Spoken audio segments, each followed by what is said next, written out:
of the biggest Chris Ballard blunders of all time, because I definitely have at least three. Okay. All right. You want to go first? Or you want me to go Yeah, first? yeah, yeah. I think one of them's Denico Autry, letting him go. Um, he let Denico go because he smokes too much marijuana, I guess, and and so Chris Ballard let him go, and Denico Autry has made sure that he has stuck around in the AFC South to give it right back to Chris Ballard ever since. And I think that however he handled that situation, it should have been handled maybe a little bit differently so that that didn't happen, whether you sent him somewhere else or whatever it was. It was just one of those moves where it wasn't handled completely clean. And it kind of come back to bite the Colts in the ass, if you ask me. So, yeah, that'd be number one. What do you think about old Denico Autry? I mean, could you imagine him in the interior of that defense line with DeForest Buckner? Even though we have Grove is awesome as well. But imagine if we had that extra guy, three really capable, interior defense linemen, and Denico can play on the outside as well as Buckner can. Yeah. So we have three guys right there you could put in the line, and it's going to cause opposing offensive coordinators to be up at night trying to, how am I going to He block was, these guys? yeah, and he was already here, and then you had to spend draft picks to replace him. What's that? I'm sorry. He was already here, and then we had to spend draft picks to replace him. Yeah. So it wasn't like it was like like completely a situation where you didn't lose anything. You had to replace that player. It didn't like cost nothing. So yeah, I don't know how great of a move that was. It just could have been handled a little bit differently. And then, you know, the next guy we could talk about is trying to hire Josh McDaniels from from from the Patriots. I mean, talk about like we I guess we got lucky that Jim Irsay took a big shit in their toilet, and that didn't happen. I guess Jim Irsay offended the guy's wife or something and stayed in the bathroom too long, and so they didn't end up coming to Indianapolis. And somehow, looking back on that though, I mean, look back at the decision. Like if we would have hired that guy, where would that have taken the franchise? And he was going to hire him. Look what he did with the Raiders. To the Raiders. Ugh, Yeah, yeah. was no good. We always see So those guys from New England.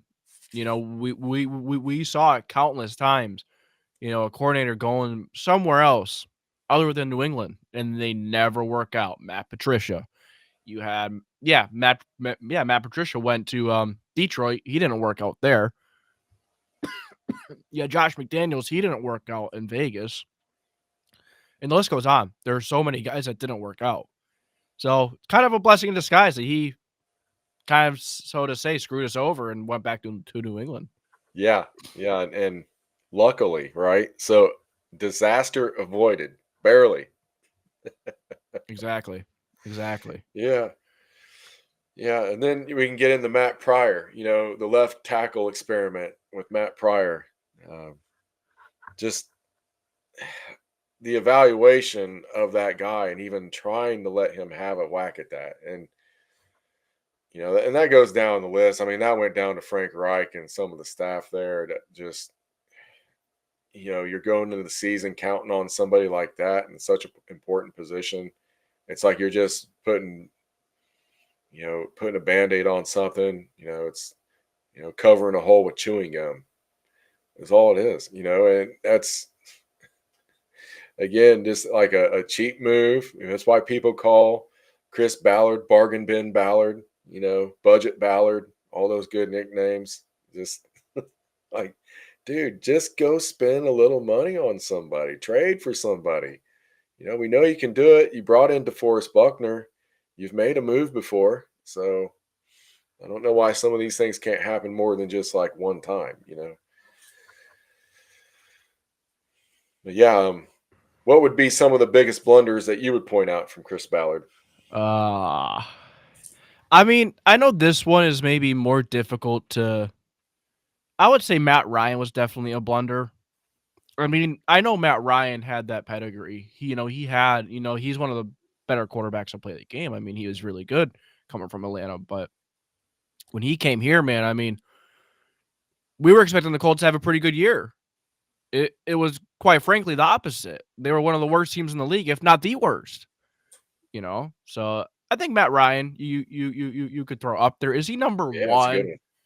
Maybe not, because you look at his past and you look what he did. It's a fair assumption to say, hey, maybe this guy can help us get somewhere. But at the same time, in the AFC, do you really want a declining veteran that you're taking a shot on when you have to go up against Patrick Mahomes, Josh Allen, Lamar Jackson?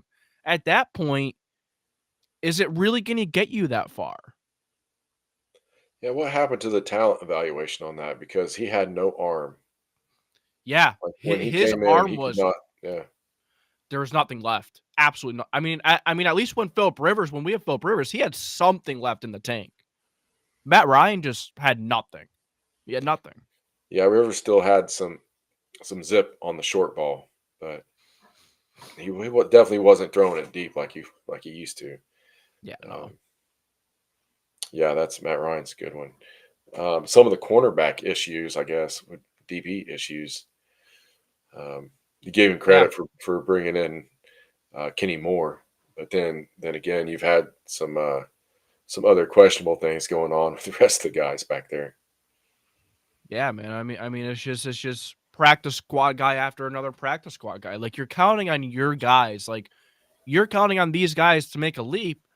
But at the same time, once again, you look in your division, you have CJ Stroud. And then you look at the rest of the conference, you have some really good quarterbacks. I mean, yeah, you have Trevor Lawrence in your division as well. He is what he is. You could take him for what you want to take him. He's an all right quarterback. He's not great. He's okay. But you can't settle for okay when we have when you have the amount of competition in the AFC that you do. Look at the Bills. They have just about the best of the best that they could have, and they still couldn't beat Mahomes. So what makes you think that these, practice? I'm not being disrespectful. I'm just kind of trying to be honest. These practice squad guys that are young. Yeah, you're trying to develop them, and fine. I get it. Sometimes players take a little while to develop. Sometimes they don't come through right away. But on the other note, some players just aren't there yet, and you can't count on them if they're not there yet. And that, in that aspect, if you understand what I'm trying to say, Right, and kind of he keeps trying to do the same thing there. Like he just keeps trying to bring in the young guys and bring them up. Um, go get one vet. Whether it's at cornerback or safety. Go get a vet that you might have to buy somebody. And I'm not a big fan of spending a whole lot of money and bringing in a bunch of people. I just think that here and there, through free agency, you can bring in somebody who's really going to help the team and teach those young guys. Like the young guys always need a mentor somewhere. exactly. I think you And need a good mix of young guys and veteran guys. I think you right. need a good mix of both. Well, and being a good player is different from being a good mentor. Right. Yeah, that's true. That yeah, yeah, Just that's because a you're good good point. at the game doesn't mean you can help somebody else, right? And give them even the right information. Right. Some Yeah. good guys are just good at playing the game. They're better at playing the game than verbalizing things to other people and whatnot. Right. And then you have the other side of it too. Some guys are just better at teaching it. They're better at passing off that information. Right? Yeah. Some guys are just natural teachers and mentors. They just are, and you get those types in there, and you can find them. You can find those veteran guys who are still in the league. They're playing because they love the game. They've been in there for a while and they've been around, and they can come in and got the right personality and stuff. But I know like there's always a price. There's always a contract. It's not just picking this mythical perfect player, but there have been some guys that the Colts have passed up or not been willing to spend the money on that definitely could have came in and helped the secondary. And Ooh, that actually brings up another blunder that I didn't think about. How about the L'Jarius Sneed situation? It felt like we basically had him in our hands, and Chris Ballard let him go to the Tennessee Titans. I mean, Yeah. why? It's it's another situation where you let a superstar player go to a division rival. Well, if you're interested in him at say 19 million, I don't know why you wouldn't be interested in him at 23 million. Right. And we're always saying about So how the Colts have all this cap room, yeah. so why not use some of it? Because I don't think any of it carries over to next year. What you use is what you use. And if you don't, you don't. I'd have to see what the length of the contract was too. I mean, sometimes you get in a little bit of a scuffle about the length of the contract sometimes. And did he actually play up to that contract? Do you think in Tennessee this year was he as good as I thought advertised? so. I thought Okay. I thought he was one of the better quarterbacks this last year. Yeah, I thought he was just as good as he was in Kansas City. I thought he was very good. Mhm. And to see our secondary the way it played, I mean, it would have been nice to have someone like that. You know what I mean? So it is what it is. And even in the future, say we do get to a point where we could compete in a couple years down the road.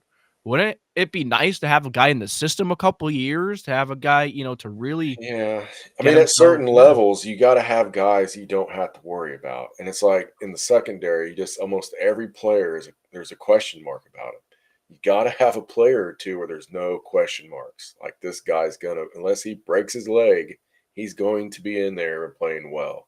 And sometimes, yeah, if you're a team that needs somebody, yeah, that's you have to overpay a little bit sometimes because you need something. Yeah. Right now, if you didn't need it, you wouldn't be overpaying for it. So Yeah. that's how that works. Sometimes, if you're going to invest money, you can either go buy the cheap shirt that's going to fall apart in a few months, or you can go buy like the shirt that's double stitch, quadruple stitch, like a Carhartt or something that's going to last for 6 months or a couple years. Right. Yeah. So yeah, but yeah, I mean, quality, man. It's sometimes you just got to get a quality player. Got to invest in the right place. You know, For I sure. think there's been definitely options out there at either cornerback or safety for sure, and you could have brought somebody in for the team. Yeah. And yeah, just too much reliance and too much hope on hey, maybe this guy will develop, and hey, we're just going to build through the draft. And you know, I think you use all the tools at your disposal the best that you can. You don't limit yourself. I think that's what the Colts have done over the last few years. They've limited themselves, and that's where we've come up short. Yep. And we can't afford to do that when we have other teams like the Chiefs, the Bills, the Ravens. We can't afford that. Simply can't. Yeah, I don't know what we're gonna do. You look at all these good young quarterbacks in the league right now. It's like unless something happens, we're way behind the eight ball. Unfortunately. Yep. Yeah, I mean, because when is Patrick Mahomes going to retire? When is Joe Burrow going to retire? You got Jaden Daniels coming up, who looks just like he's the next best thing. So, you know, if you don't have one of the top five quarterbacks in the league, at least one of the top 10, boy, it's really hard to get anywhere close to a Super Bowl. Yeah, So, especially in the AFC. yeah. Yeah. If your quarterback is maybe just average, boy, your defense just better be lights out. And those defenses only come around once every 20 years or something, Yeah. like so. It'll be interesting to see what happens. Yeah, just hoping they get it together. I think that Ballard's smart enough that he can get it done if he changes his style a little bit. I just think he needs to be a little more aggressive when it comes to free agency and bringing some people in and taking some chances. Beyond that, I think he does pretty good at managing the team and doing some good things in the draft and stuff like that. And being frugal at times when he needs to. Just he's a little too frugal, in my opinion. So I agree. yeah. Yeah. A lot of people would agree too. It is what it is. And that kind of brings me up to the next thing. It's not really like one singular blunder, but it's something that I don't like that Chris Ballard does. It actually made me think of a pretty good nickname for him, Band-Aid Ballard, I right? knew it. like he likes to wait until the last second to sometimes get something new or, to prepare for, like, perfect example, Anthony Costanzo.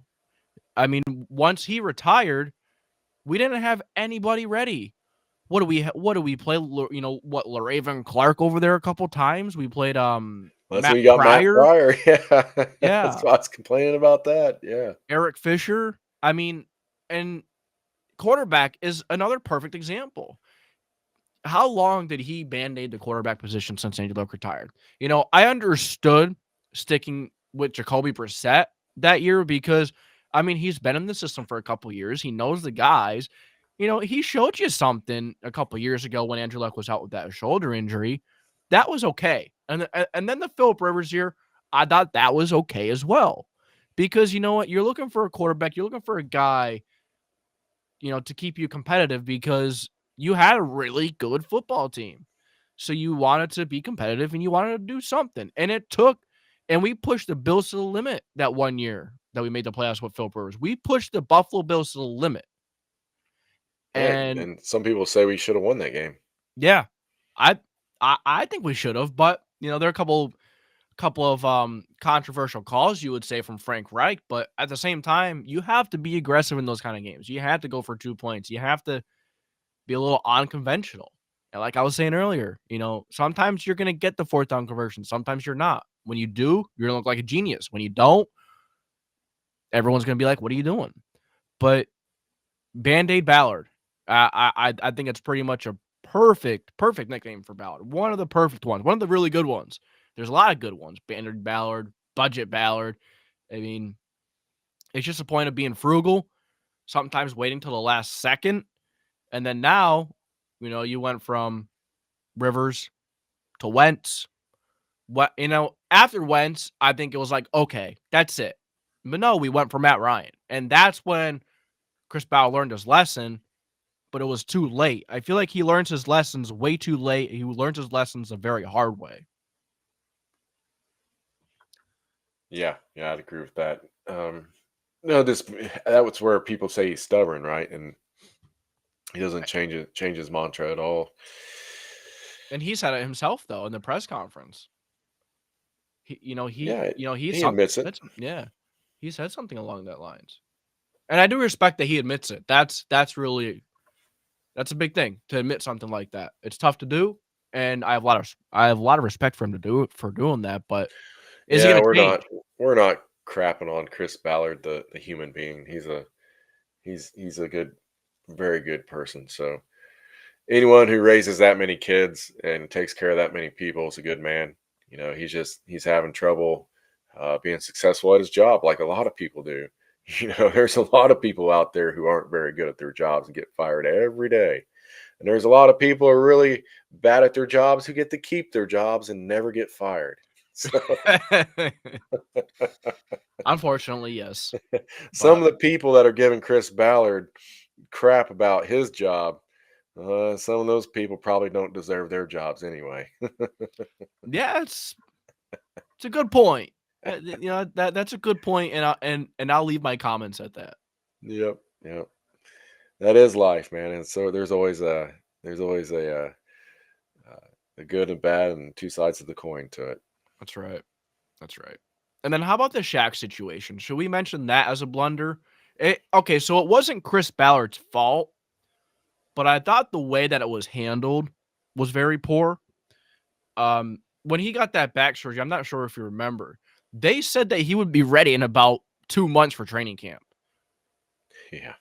I was like, I don't care what it is with the back. As soon as I hear back and surgery in the same sentence, I mean that's not minor. That's serious. That's major. I don't care what kind of back surgery it is. Yeah, there are less serious ones, but back surgery is back surgery. You know what I mean? And they were saying he'd be back in 2 months. He'll be back for training camp. No way. I mean, back surgery, no way. Well, And then, go ahead. At first, I didn't think there was much wrong. I didn't pay much attention to it. I just took people at their word and, didn't think about it too much. And then as time went on, I started to question, like, boy, it's been a long time. And then once it became obvious, is like kind of when he was supposed to be healed, and it was like even taking longer. Yeah. Like it kept dragging out, and then I was like, oh, this isn't good at all. Like, Yep. And and something that that I no, go on, I'm sorry. I will give Ballard a couple things. You know, he has a franchise quarterback quit on him, and then he has a generational talent type of linebacker get a back thing. Yeah. I mean, those are two really big blows, man. Like his best player on offense and his best player on defense both kicked the bucket. Yeah. It sucks. Yep. It does. But it is what it is. But something I'll also go back to in that situation is they played him in a game. I think it was a Broncos game. And he played a couple snaps. He was on a snap count, played a couple snaps, came out, and then he had back surgery like a week later. Once that happened, I'm like, that's not good. Yeah. If Well, and if you know anything about backs, most of the time when you hurt your back or your spine, it's never going to be as good as it was. You lose something. Pretty much no way that they operate or fix something in your spine or your back and it's 100%. There's no going back to 100%. It's 98, it's 99. You know, it's not quite 100%. And yeah, when he had to go back, I had a college roommate who had he flew down to Florida, had the best surgeon in the country operate on his back, came back, felt fine for 2 weeks, and then after 2 weeks it was right back to, you know, hurting him and feeling like crap again. So, you know, I know people who have been through it and experienced that kind of stuff. Yeah, it's, you know, injuries are tough to deal with, and yeah, man, I knew something was wrong, and I hate it because I loved Shaq Leonard. You know, he's a great aggressive player, like fast, just turnover machine. Like you'd think, you know, the game was like the other team was going to come back, or they were just about to threaten to score, and then Shaq comes out with a turnover and wins. You know, seals the game. yeah, He's Superman back there he was a for a great couple human years. being too. You remember when he was released? The Yeah, day he I was like him. released, the day he was released, he went and gave away turkeys to the community. That's just like, People don't realize he's a country boy. Like yeah, he has a big old mud truck and wears a cowboy hat, and he goes mudding out in the country and hunting and stuff like that. And has a farm. Yeah, yeah, yeah, yeah. He's not a city kid at all. He's a complete country kid. That's yeah, one of the things I liked about him, because that's, you know, obviously I have some southern accent and stuff, a little bit of twang, like farm twang to my grammar and whatnot. So, you know, I can relate. Grew up a little too close to Kentucky. Yep. yeah. Hey, all right. I guess that's really it then, right? Do you have any last points you want to throw out there? Anything else you want to throw out there before we hit the outro? No, no, that's pretty much it, my man. We're All good to right, go. all right. Go ahead and hit your outro. Yeah, well, if you get a chance, we're gonna be building the website here soon. We'll have that going. You guys can go and check that out. But we'll be uniting fans worldwide here soon, guys. So keep an eye out. Till then, that's all I got. Over and out. That's right. I appreciate you guys tuning in. It was a good time talking some Swifty special bets and talking about Chris Ballard and the Colts a little bit. Yeah, it's starting to slow down a little bit in terms of just like football. But I mean, it'll pick back up here pretty soon because we'll have free agency, we'll have the draft. But then, we really have, there are a lot of lows in the off season, but there's still stuff to talk about. We'll still be here talking some ball. We'll talk what we could. Maybe we'll dip our feet into some basketball a little bit. We'll see how that goes. But yeah, I appreciate you guys tuning by. It was a good time. Appreciate you guys. If you guys enjoyed, make sure to like, subscribe, put that post notification bell on so you don't miss any future videos, live streams. I think we're gonna start doing these live pretty soon because I feel like we're getting a pretty good footing down. So yeah, appreciate you guys tuning by. It's JDW Sports Talk Show, JDW, Shooter McHenry, and I'll catch you guys next time. Thank you.